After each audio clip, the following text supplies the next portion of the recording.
viewers, and welcome to this edition of NTV Sports Page. It's Tuesday, the 28th of June, and I'm Curtis Morton.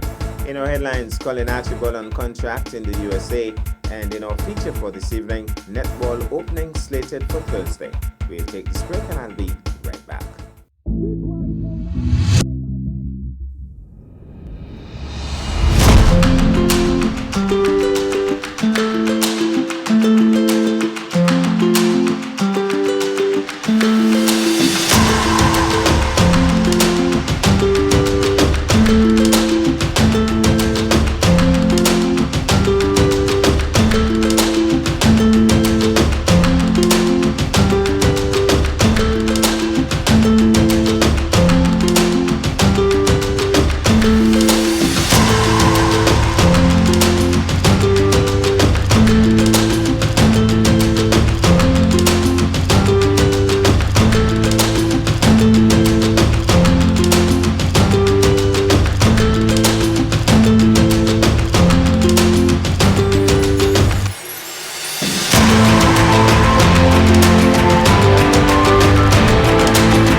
Well, I'm back and we start with cricket. Colin Archibald, the hard-hitting Division and Leeward Islands all-rounder, has journeyed to the USA where he's suiting up for a newly organized cricket club in the minor league there, the Morrisville Raptors. The club started its season on Saturday, 25th June, and is set to play home games at Church Street Park located in Morrisville, North Carolina. The Raptors will play in the minor league Southern Division along with Fort Lauderdale Lions, Atlanta Fire, Atlanta Lightning, and Orlando Galaxy. The Raptors will be led by former South African international Dane Peard as captain and Obus Pienaar as vice-captain, who have both relocated to Morrisville to help to develop the game there. The Raptors will be officially launched at a special event which is scheduled to take place shortly. Divisions at home and abroad are wishing Archibald every success in this new endeavor. Meanwhile, West Indies beat Bangladesh by 10 wickets in the second test match and took a one-sided series 2-0 at Darren Sammy Stadium. Both test matches were won well inside of 4 days. A wet outfield washed out the first two sessions on Monday, but when Bangladesh resumed on 132 for 6, needing 42 more runs to make the West Indies bat again, play lasted less than 12 overs. Bangladesh's second innings extended 9 more overs and 54 more runs before it was all over at 186. Hassan was stranded on 60 not out from 50 balls. Needing 13 runs to win, West Indies openers John Campbell and captain Craig Brathwaite took 17 balls. It was Bangladesh's 100th test defeat. In terms of the summarized scores, West Indies 408, Mayers 146, Brathwaite 51, Khaled 5 for 106, and 13 without loss, beat Bangladesh 234, Litton 53, Joseph 3 for 50, Seals 3 for 53, and 186, Enwell 60 not out, Seals 3 for 21, Roach 3 for 54, Joseph 3 for 57, West Indies won by 10 wickets. Now to football. After a brief break due to the music festival, SKNFA football action is set to resume. We get these updates from Andre Huey.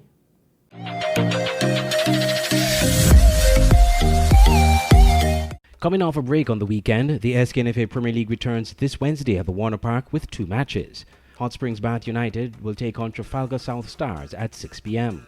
This should be an interesting matchup, seeing South Stars at the bottom of the table and only scored once since the restart of the league last month. Relegation is inevitable for South Stars, but they want to end their season on a high note with a win. Bath United, while virtually assured to stay up this season, would want to put a marker down that they are for real, and their recent wins against Newtown and Saddlers were no fluke. Also on Wednesday at 8:15 p.m., MFCR United Old Road Jets will take on SL Horses St. Paul's United. Old Road is not far off from a playoff spot, eyeing the 6th spot currently held by Connery. With a game in hand on Connery and 5 points off 6th place, a good result against St. Paul's would certainly help their cause. But Old Road is probably playing St. Paul's at the wrong time. The defending champs are yet to lose a game since the restart and have only one blemish to their Premier League record, sitting comfortably at the top of the table with 50 points. They take each game seriously, and it's hard to see them dropping the ball in this match. Here are the current SKNFA Premier League stand-ins.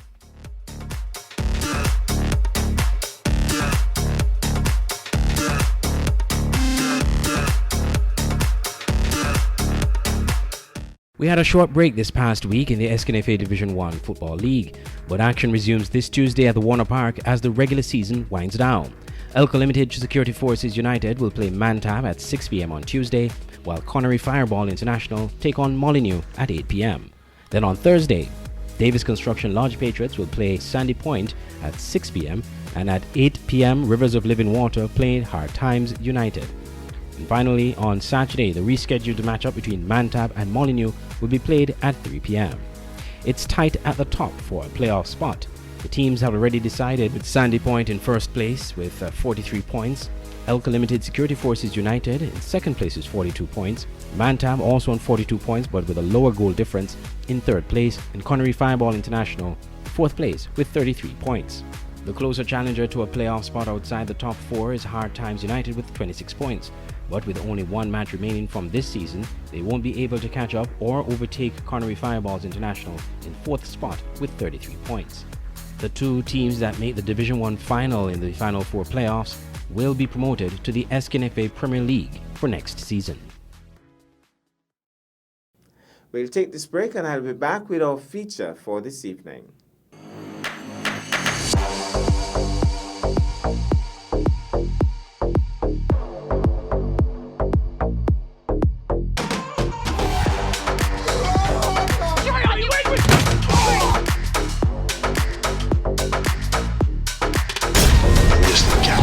War between cats and dogs.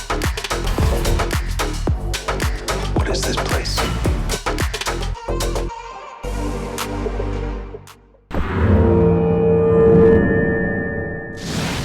Well, I'm back, and tonight netball is in the spotlight. Netball in Nevis is back at a spanking new-looking netball complex. Let's take in this. I have the privilege to stand with Alistair Thompson once again. We are here at the netball complex, the Grelhull Stevens Netball Complex, and I must say it looks like a magnificent structure. I don't know if you remember the last time we were here, the job was not yet complete, but I'm not sure if it's complete as yet, but it certainly looks a wonder. Alistair, tell us what happened between then and now. Curtis, thank you once more. We have been putting on the finishing touches now. It has took us a while to get here because the lighting system, we were having some issues with it, trying to make the right adjustments. It's not perfect, but I think it's manageable at the point. And because of the league, we had to move forward. So right now, we're just finishing up the courts, marking court number 1. The lines are, they started marking the lines already. On, and so we are really winding down now. Speaking of winding down, the original date that you gave me for the start of the tournament had to be pushed back. What's the latest with that?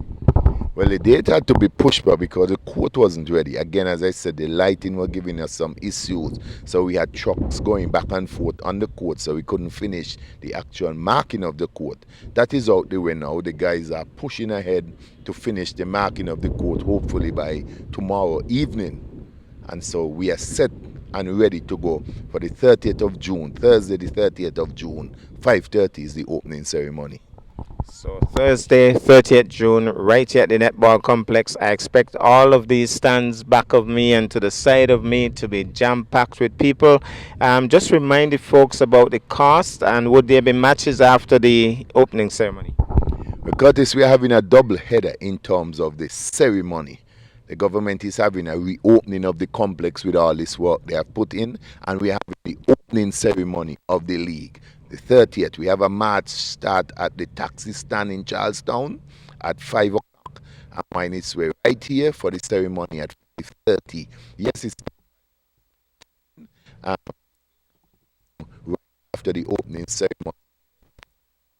Vipers versus Pioneers, if my memory serves me right, that would happen right after the opening ceremony. And then the playing days thereafter. The playing days would be Thursday and Saturday evening. On Saturday we'll have 2 games. Thursday night we'll have 1 game. Because the tournament is still happening in St. Kitts and we don't want to clash too much with them, seeing that is one association running both leagues. And so we'll be playing on Thursdays and Saturdays here. 1 game on Thursday and 2 on Saturdays. Well, thank you very much, Alistair, and we certainly want to thank the entire crew, all those who had a part to play in this wonderful transformation of the Grell Hull Stevens Netball Complex, and we certainly look forward to bigger and better things. The wall at the back, it used to have the Social Security advertisement and some others. Would there be sponsor logos across that wall at some point? Yes, the center wall would have the St. Kitts Nevis Netball Association logo. And Mr. Gary Wade of the Water Place, he has shown his interest to put back his sign there. Yes, I've spoken with Social Security, who will be putting back their sign there. First Federal would have had their sign up already. So soon, in the near future, we'll see this wall filled back out with promotional signs.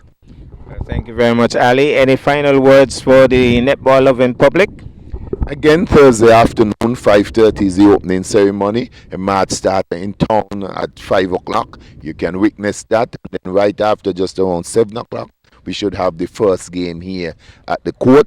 And so we are inviting everyone to come on out. Exciting netball. I mean, you can't afford to miss it. The teams has been in training, serious training. And so we expect great showing from all the teams. Thank you so much, Alistair. See you at the complex come Thursday. See you.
Well, that's our package for this evening. I am Curtis Morton, reminding you that you can watch sports if you're not fit.